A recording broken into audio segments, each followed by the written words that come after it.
मरीम नवाज, मेरे साथ है वसीम मलिक। आप देख रहे हैं फ्रॉम कोर्ट रूम नंबर 1। आज तारीख है 9 जनवरी 2025। सुप्रीम कोर्ट ऑफ पाकिस्तान में एक अरसे से ज़ेर इल्तवा सिविलियंस के फौजी अदालतों में ट्रायल से मुतालिक मुकदमे में अब वो घड़ी आ ही गई है जहां पर फौजी इस्टेब्लिशमेंट यानी वजारत दिफा के वकील के पास फरार का कोई रास्ता नहीं रहा और जजेस की जानिब से पूछे जाने वाले सवालात का कोई जवाब है भी नहीं। चाहे जितना मर्जी बयानियां बनाने की कोशिश की गई हो, अब ये समझ आ रही है कि सुप्रीम कोर्ट ऑफ पाकिस्तान के इस 7 रुकनी बेंच की अक्सरियत ये समझती है कि सिविलियंस का फौजी अदालतों में ट्रायल नहीं हो सकता था और ऐसा ना होने की सूरत में अब तक सुनाई जाने वाली सजाएं, अब तक का आया जाने वाला दबाव और इसके साथ जुड़े जितने भी मुहर्रकात हैं उनका क्या होगा, नतीजा क्या निकलेगा, इससे मुतालिक मैं और वसीम मलिक एफसीआर की इस एपिसोड में आपके सामने तफसील रखेंगे। तो वसीम, इससे पहले हमने देखा कि बेंच के अंदर कुछ जजेस बिल्कुल खामोश थे, बिल्कुल कोई बात नहीं कर रहे थे, उनको गेस करना, उनके बारे में ये मौक़िफ़ रखना कि पता नहीं वो किस तरफ जाएंगे। लेकिन आज एक क्लियर लाइन ड्रॉ हो गई। ये लगा कि बेंच की अक्सरियत वाज़े तौर पर ये समझती है कि सिविलियन जो कि 9 और 10 मई के एहतजाज के लिए निकले थे, उनको फौजी अदालतों में ले जाना एक मुतसिबाना एक्टिविटी भी थी। फिर कुछ को चूज कर लेना, कुछ को छोड़ देना, पूरे बेंच का मुतफिका सवाल है ये। तो इस पर कोई सेटिस्फेक्शन के लिए कोई जवाब था ही नहीं ख्वाजा हारिस साहब के पास। रमा हफ्ते गालबन ये तीसरी या चौथी समात थी। जैसे जैसे समात आगे बढ़ती जा रही है, 4 समात हो चुकी, 4 समातों में जजेस के सवालात बढ़ते जा रहे हैं। ख्वाजा हारिस जो हैं उनके अनआंसर्ड हैं वो सारे सवाल, दलाइल कम होते जा रहे हैं, दलाइल कम होते जा रहे हैं, उनके पास किसी सवाल का जवाब नहीं है। पहले दिन justice Jamal Mandokhel tough time देते रहे, दूसरे दिन जस्टिस मुसर्रत हिलाली और जस्टिस नईम अख्तर अगवान ने जस्टिस जमाल मंदोखेल को ज्वाइन किया। तीसरे दिन या फिर आज के दिन जस्टिस हसन अजहर रिजवी, जो कि मेरे लिए बिल्कुल, मैं यहाँ पे कैटेगोरिकली कहूँ कि मैं एक्सपेक्ट नहीं कर रहा था। गुज़िश्ता रोज़ के आपके कमेंट्स कुछ और थे। जी हाँ, तो मैं एक्सपेक्ट नहीं कर रहा था, लेकिन वो आज खिलाफ तवक्को बोले। और आज जो उन्होंने सवालात उठाए हैं ना, मेरे ख्याल में उनके सवालात ही वो फौजी अदालतों के हक़ में जो लोग दलाइल दे रहे थे उनके उस ताबूत में आखिरी कील उन्होंने ठोके हैं। वसीम, उनके किए गए सवालात उनको खुद भी मालूम था कि उनका जवाब है क्या। बेसिकली उनके किए जाने वाले सवालात सवाल नहीं थे, जवाब ही थे। देखिए, मगर ख्वाजा हारिस ने मुतमईन करना है, रिकॉर्ड जो है वो भी सामने लाना है। तो अब ये सूरत हाल हो रही है। तो right that moment, I know तारीख है जब हम वीडियो रिकॉर्ड कर रहे हैं, अब तक की जजेस की ऑब्जर्वेशन कंडक्ट को देखते हुए मैं बगैर किसी खबर के, ये मेरा ज़ाती तज्जिया, मैं इस नतीजे पर पहुंचा हूँ कि 9 और 10 मई के मुल्ज़मान का फौजी अदालतों में ट्रायल नहीं होगा। अब ट्रायल तो हो चुका वसीम, सजाएं जो सुनाई गई हैं वो अनडू होंगी, मैं उससे भी आता हूँ। लेकिन दूसरा जो इस सारे मामले में है कि क्या मुस्तकबिल में भी ऐसा होगा, वो अब मेरे ख्याल में डिसाइड होना रह गया है। इसीलिए वो जो आर्मी एक्ट की वो सेक्शंस जिनके तहत मिलिट्री कोर्ट्स में ट्रायल सिविलियंस को किया जाता है, जो justice Ijazul Ahsan, justice Munib Akhtar, justice Ayesha Malik, justice Mazahir Ali Akbar Naqvi, इन्होंने एक लैंडमार्क जजमेंट 23 अक्टूबर को दिया और वो शख्सी आज़ादियों को पाकिस्तान में जिस कदर महफूज किया, तो ये इन जजेस का क्रेडिट है। तो अब इस बेंच ने वो डिसाइड करना है कि हमने वो बहाल करनी है या नहीं करनी। तो अब इस सारी सूरत हाल में मेरे लिए जो सबसे अहम सवाल है वो ये कि ये सब नेचुरली हो रहा है या फिर उस दबाव के नतीजे में हो रहा है जो हम एफसीआर की वीडियो में बता चुके।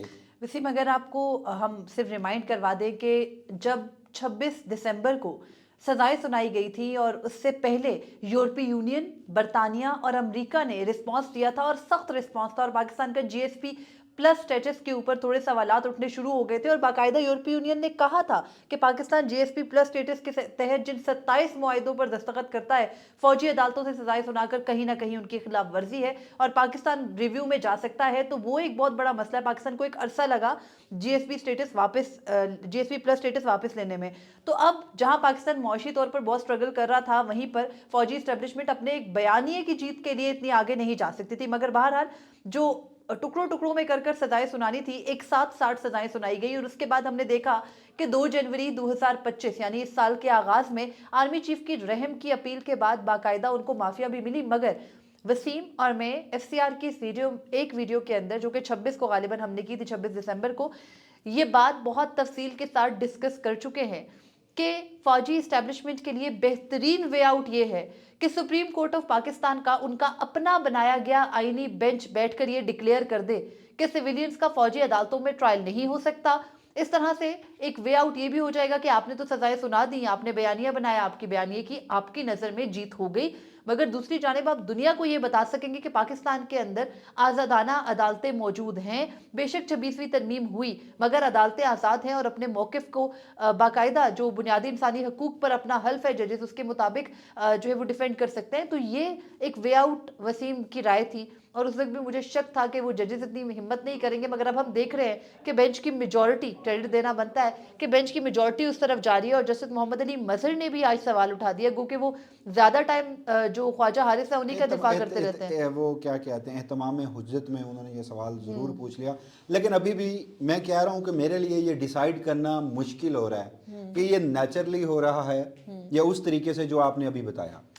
तो जिस तरह बेंच का कंडक्ट है, मुझे ये लगता है कि ये शायद नेचुरली हो रहा है। अब आप इसमें मुझे ऑप्टिमिस्टिक कहें, आप मुझे बेवकूफ़ कहें, आपका पूरा राइट है, देखने वालों का भी।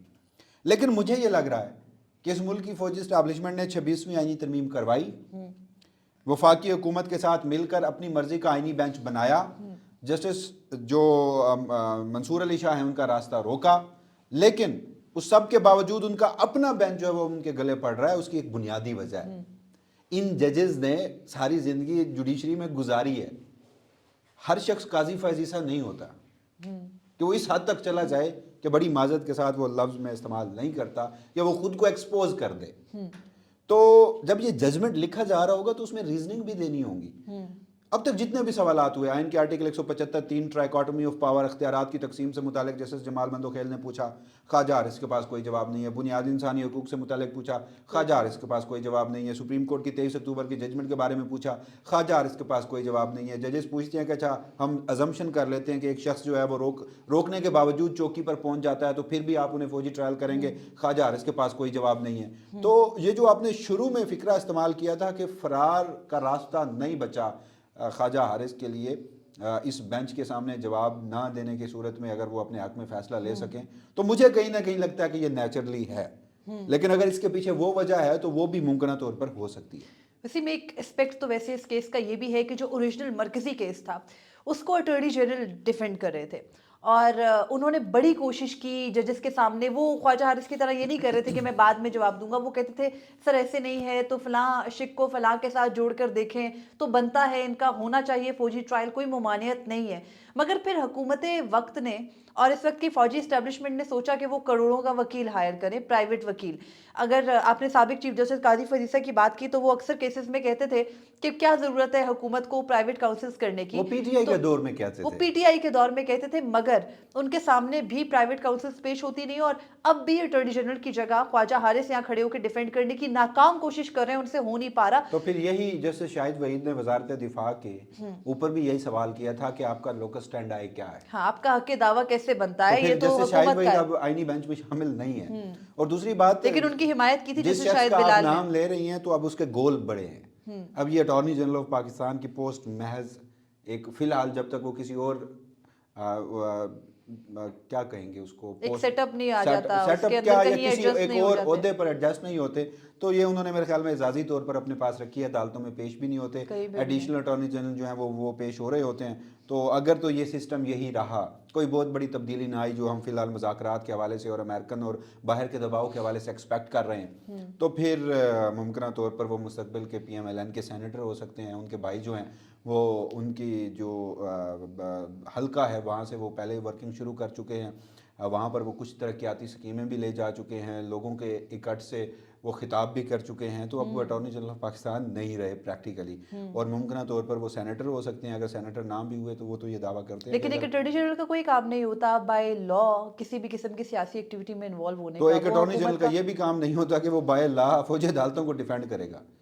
बहरहाल वो तो एक अगर हुकूमत की जानिब से मौकिफ था तो वो as a first law officer उन्होंने यही करना था। बड़े high regarded attorney general of Pakistan देखे हमने हैं। खालिद जावेद खान को देखा। जी हाँ, वो जो सिर्फ हाई कोर्ट में उन्होंने कहा कि मैं पीका को डिफेंड नहीं करूंगा। हाँ, इमरान खान की गवर्नमेंट, उन्होंने इमरान खान के मुतादिद केसेस में सुप्रीम कोर्ट में कहा, in fact vote of no confidence वाले दिनों में भी कहा कि एक तरीके ठीक है जो भी उसके पीछे मुहरकात थे जिस भी तरह से हो रहा था, मगर जब रजीम चेंज हो रही थी, जिस वक्त इमरान खान का तख्ता उल्टा जा रहा था, तो वसीम उन्होंने वहां पर सियासी पॉइंट स्कोरिंग किसी भी सूरत नहीं की थी। कानून के मुताबिक जो तरीकेकार बनता था वो किया उन्होंने। منصور عثمان امان صاحب جو ہیں وہ جن کے اچھے بچے ہیں، خالد جاوید خان ان کا کال بھی نہیں اٹھایا کرتے تھے. خالد جاوید خان نے مستقبل میں سینیٹر یا کیئر ٹیکر سیٹ اپ میں کیئر ٹیکر پرائم منسٹر نہیں بننا تھا. تو کچھ مجبوریاں ہوتی ہیں، اتنی لیوریج ہمیں بھی دینی چاہیے. دوسری بات، میں یہاں پر آج اس ایپیسوڈ میں ہم تھوڑا سا ڈائیورٹ ہو گئے ہیں، میں آج کی سماعت کے اوپر ضرور آتا ہوں، کچھ غیر ضروری سے متعلق، لیکن وہ اہم تو ہے، میں سمجھتا ہوں کہ وہیں پہ غیر ضروری بھی ہے. یہ ابھی ہم نے چند منٹ پہلے وقت کا ضیاع کیا، ناظرین آپ کے بھی وقت کا ضیاع کیا، اس کے لیے معذرت چاہتے ہیں. تو خواجہ حارث کو میں کریڈٹ دیتا ہوں، بڑی زبردست وکیل ہیں. اس کیس سے ہٹا کر وہ پاکستان کے بڑے وکلا میں سے ہیں، لیکن مجھے نہیں پتا کہ چلیں وہ وکیل کو یہ اتنی وہ دینی پڑتی ہے لیوریج کہ اس کا کام وکالت کرنا ہے، کوئی بھی اس کا فریق ہو. لیکن ایک وکیل جو کہتا ہے کہ میں ساری زندگی آئین کی بالادستی کی جنگ لڑتا ہوں، تو وہ پھر ایک غیر آئینی کام کی حمایت کے لیے دلائل کیسے دے سکتا ہے؟ لیکن کریڈٹ یہ ہے کہ آئی ایس پی آر نے پریس کانفرنس کی، وفاقی حکومت نے پریس کانفرنس کی اور کہا کہ فوجی عدالتوں میں بنیادی حقوق کا خیال رکھا جاتا ہے، اور ہم نے بھی رکھا. خواجہ حارث صاحب ڈنکے کی چوٹ پر کھڑے ہو کے گزشتہ 4 سماعتوں میں انہوں نے ایک موقف جو بار بار دہرایا، انہوں نے کہا کہ یہ کون ہوتے ہیں جو آ کے کہتے ہیں ہمیں کہ فوجی عدالتوں میں بنیادی حقوق نہیں ہوتے؟ فوجی عدالتوں کا بنیادی حقوق سے کیا لینا دینا؟ وہ تو بنیادی حقوق کی معطلی پر ہی بنتی ہے. انہوں نے کہا کہ آئین کا جو دوسرا چیپٹر ہے، آئین کا آرٹیکل 8 جو وہ آگے سے 25 تک ہمارے آپ کے دیکھنے والوں کے آئینی حقوق ہیں، فوجی عدالتیں اس کے ایمبٹ سے کہیں باہر ہیں. تو یہ ایٹ لیسٹ کریڈٹ دینا چاہیے کہ انہوں نے آئی ایس پی آر کے بیانیے کی نفی کی، وفاقی حکومت کے بیانیے کی نفی کی.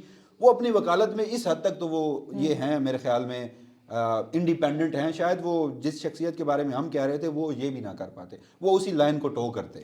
بہرحال سپریم کورٹ آف پاکستان میں آج کی جو سماعت ہوئی وسیم، اس کے اندر سب سے اہم پوائنٹ میرے نزدیک جسٹس حسن اظہر رضوی نے ریز کیے. انہوں نے کہا کہ ماضی میں جی ایچ کیو پر حملہ ہوا، ان کے ملزمان کا فوجی ٹرائل نہیں ہوا. ماضی میں کراچی میں ایئر بیس پر حملہ ہوا، ملزمان کا فوجی ٹرائل نہیں ہوا.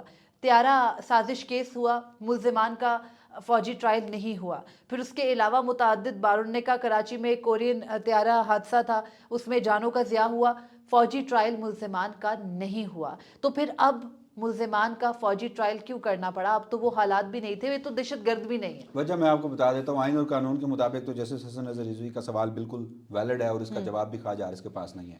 لیکن اب فوجی ٹرائل اس لیے کرنا پڑا کہ اب جو احتجاج ہے وہ آرمی کی انسٹالیشن تو چلیں وہ تو بہت سارے لوگ اس میں نہیں بھی تھے، لیکن جو آرمی کے کنٹونمنٹس تھی وہاں پر احتجاج ہوا. ایک ایسا سیاستدان اس وقت اسٹیبلشمنٹ کی گلی کی ہڈی بنا ہوا ہے کہ جو کوئی ڈیل نہیں کر رہا، جو نہیں مان رہا، جو ان کی پاور کو للکار رہا ہے. تو جب آپ کے ہاتھ سے پاور جانے لگتی ہے تو پھر اس طرح کی سچویشن ہوتی ہے. دوسرا میں یہ سمجھتا ہوں کہ خواجہ حارث صاحب جو ہیں انہوں نے آج ایک اور مدعا بھی اٹھایا. انہوں نے کہا کہ آئین کا آرٹیکل 233 دیکھیے جی، وہ تو ایمرجنسی کا اختیار صدر مملکت کو دیتا ہے، لیکن جسٹس منیب اختر کی ججمنٹ میں آئین کے آرٹیکل 8(5) کا سہارا لینے کے لیے انہوں نے 233 کو غیر فعال کر دیا، جو کہ ایمرجنسی کی بات کرتا تھا. تو وہیں پر جسٹس مسرت ہلالی نے پھر بڑی زبردست بات کی. انہوں نے کہا کہ کیا جب ان کا ٹرائل فوجی عدالتوں میں ہوا تو اس دن ایمرجنسی نافذ تھی؟ کیا اس دن آئین پاکستان یا بنیادی انسانی حقوق معطل تھے؟ تو اسی طرح پھر ہم نے دیکھا کہ جسٹس جمال مندوخیل نے بھی آج اہم ریمارکس دی. انہوں نے کہا کہ صدر مملکت کے پاس اختیار ہے کہ بنیادی حقوق معطل کر سکے. ایگزیکٹو صدر مملکت کے آرڈر پر عمل درآمد کرواتی ہے. یہ تمام اختیارات ایگزیکٹو کے ہیں، تو کوئی کیسے اس طرح کے معاملات دیکھ سکتا ہے؟ ان کا پہلا موقف یہ ہے کہ فوج ایگزیکٹو کا حصہ ہے، اور ایگزیکٹو جو ہے وہ جوڈیشری نہیں ہو سکتی. بالکل. تو ٹرائیکوٹمی آف پاور کا جو کانسیپٹ ہے. تو برحال جسٹس نعیم اختر اغوان انہوں نے بھی آج اہم بات کی. انہوں نے کہا ہاں، یا میں ایک اور چیز دیکھیے، کل کے روز کہا گیا خواجہ حارث کو کہ آپ کی تیاری نہیں ہے خواجہ صاحب، جسٹس نعیم اختر اغوان نے کہا تھا. آج جسٹس جمال مندوخیل نے ماضی کے ایک چیف جسٹس کا حوالہ دیتے ہوئے کہا کہ وہ وکیل کو کہتے تھے آپ کے دلائل بہت اچھے ہیں، میں اس سے متفق نہیں ہوا. تو آج انہوں نے بھی کہا کہ میرا بھی آپ سے یہ شکوہ ہے کہ دلائل آپ نے بہت اچھے دیے، کرٹسی میں کہہ دیا ہوگا، لیکن ہم اس سے متاثر نہیں ہوئے. پھر جناب آئینی بینچ نے اب وہ سپیکنگ آرڈر مانگ لیا ہے کہ جب یہ سویلین کسٹڈی سے ملٹری کسٹڈی میں یہ لوگ گئے تھے تو جج نے کیا وجوہات لکھی تھی. آج ایک ہی سوال بار بار ہوا ہے کہ آپ نے یہ کیسے ڈیسائیڈ کیا کہ اتنے ملزمان جو ہیں وہ سویلین کسٹڈی میں رہیں گے اور اتنے ملزمان جو ہیں ان کا ملٹری ٹرائل کیا جائے گا؟ یہ جو تقسیم ہے یہ کیسے کی؟ اس پر تو جسٹس محمد علی مظہر کو بھی یہ سوال پوچھنا پڑ گیا. تو مجھے یہ لگتا ہے آج کے دن تک پاکستان ہے اگین، کوئی حتمی دعویٰ ہم بھی نہیں کر سکتے، نہ ہی ہمارے پاس وہ خبریں ہوتی ہیں جو کہیں سے فیڈ کی جاتی ہیں کہ فلاں عدالت فلاں دن فیصلہ نہیں سنا رہی. ہمارے کوئی ایسے سورسز نہیں ہیں. تو یہ جو کچھ ہم نے کہا یہ ہماری اپنی ازمپشن ہے اور ممکن ہے کہ وہ غلط بھی ہو سکتی ہے. ممکنات کا کھیل ہے. عدالتوں میں تو 2+2 4 ہونا چاہیے تھا, لیکن جیسے کہتے ہیں کہ سیاست ممکنات کا کھیل ہے, تو ہماری عدالتوں میں بدقسمتی سے سیاست دانوں سے زیادہ سیاست ہوتی ہے. وسیم, آج ہی کی سماعت میں جسٹس محمد علی مظہر, ان کے حوالے سے بات کرنا اس لیے ضروری ہے کہ وہ جسٹس امین الدین خان سے بھی زیادہ بڑھ کر دلائل دیتے ہیں, اور اکثر یہ گمان انہیں لگتا ہے کہ شاید آئینی بینچ کے سربراہ وہ ہیں. تو انہوں نے آج ایک پوائنٹ ریز کیا. انہوں نے کہا کہ جو 21D ہے آرمی ایکٹ کی شک, اس کو اگر معطل کر دیا, اس کو کالعدم قرار دے دیا, تو اس کے بعد تو کلبھوشن جادو جیسے جو بھارتی جاسوس سے ملک یا دشمن انیمی تھے, ایلین کوئی ان بھی کا ہو بھی مستقبل بالکل میں, کوئی بھی اینیمی ایلین ہے, اس کا بھی مستقبل میں ٹرائل نہیں ہو سکے گا. تو خواجہ حارث نے ان کی بات کی توثیق کی. تو یہاں پر جسٹس محمد علی مظہر نے اپنی طرف سے ایک بہت بڑا ویلڈ پوائنٹ نکالا, جو کہ ہم کہہ سکتے ہیں ٹھیک ہے آرمی ایکٹ میں رکھی گئی نا یہ شکیں, ان کی وجہ ہے. مگر کلبھوشن جادو والے کیس میں وسیم, اگر آپ کو یاد ہو, فوجی ترجمان نے جب پریس کانفرنس کی تھی تو انہوں نے کہا تھا کہ عالمی عدالت سے ہمیں توثیق ملی ہے فوجی عدالتوں کی. تو جب ہم نے عالمی عدالت کو چیک کیا تو عالمی عدالت نے پاکستان کے پیراہے میں جو ایک واحد اپنی فائنڈنگ دی تھی اور کوئی کیس سنا تھا, وہ کلبھوشن جادو کا کیس تھا. اور اس میں بھی عالمی عدالت نے کہا تھا کہ بھلے ہی آپ کا ملک دشمن ہے, بھلے یہ جاسوس ہے, فیئر ٹرائل کا حق ملنا فیئر چاہیے. ٹرائل کا حق ملنا چاہیے اور سول عدالت میں ہونا چاہیے. اور اور پھر اسلام آباد ہائی کورٹ میں وہ معاملہ آیا بھی تھا, اور قانون سازی بھی کی گئی تھی اس قانون معاملے سازی بھی ایگزیکٹلی کی گئی تھی. تو اب تو سوال یہ کلبھوشن ہے, یادو کے لیے قانون سازی بھی ہوگی, عالمی عدالتوں کے فیصلوں کو بھی مانا جائے گا. لیکن کیا کیجئے, یہاں ایک سیاسی ورکر ہے جو اپنی ول کے ساتھ ایک سیاسی لیڈر کے ساتھ کھڑا ہے جو آپ کو پسند نہیں ہے, تو اسے آپ نے سبق سکھانا ہے. تو بہرحال اب یہ تمام ڈیولپمنٹ ہے. اگین اب تک مجھے لگتا ہے 9 اور 10 مئی کے سویلینز کا فوجی عدالتوں میں ٹرائل قصہ تمام ہو چکا ہے, نہیں ہونے جا رہا. اب یہ جو انڈو ہوگا تو پھر اس بینچ کے اوپر ایک بہت بڑی ذمہ داری ہے. 20 مہینوں سے یہ لوگ ملٹری کسٹڈی میں ہیں, بڑا مشکل اور کٹھن وقت انہوں نے گزارا ہے. تو اب اگر ان کا ٹرائل جب سویلین عدالتوں میں ہوگا, کیونکہ ATC کی عدالتوں میں تو اس کے بعد ان کا ٹرائل ہونا ہے, FIRs موجود ہیں, تو اس میں اس سزا کو کمپنسیٹ کرنے کے لیے کوئی آرڈر لازمی ہونا چاہیے. وسیم, آرڈر نہ بھی ہو, پاکستان کا قانون یہ کہتا ہے کہ جتنا عرصہ آپ نے جس بھی جرم کے اندر گزار لیے ایک سزا, تو وہ آپ کے فائنل سزا کے ساتھ کاؤنٹ ہوتی ہے. جن کی ریمیشنز ہیں وہ ریمیٹڈ ہی کاؤنٹ ہوں گے. اچھا چلیں, ان کی ریمیشن بھی ہو گئی. تو پھر اب سوال صرف اتنا رہ گیا ہے کہ مستقبل میں سویلینز کا ٹرائل ہو سکے گا یا نہیں. آرمی ایکٹ کی وہ شکیں جو شخصی آزادیوں کے خلاف ہیں, سویلینز کا ٹرائل کرنے کی اجازت دیتی ہیں, ان کو بحال کیا جاتا ہے یا نہیں, اگر کیا جاتا ہے تو کس ایکسٹینٹ سے, اور وہ کیا تھریش ہولڈ مقرر کیا جاتا ہے, یہ میرے خیال میں اب طے ہونا باقی ہے.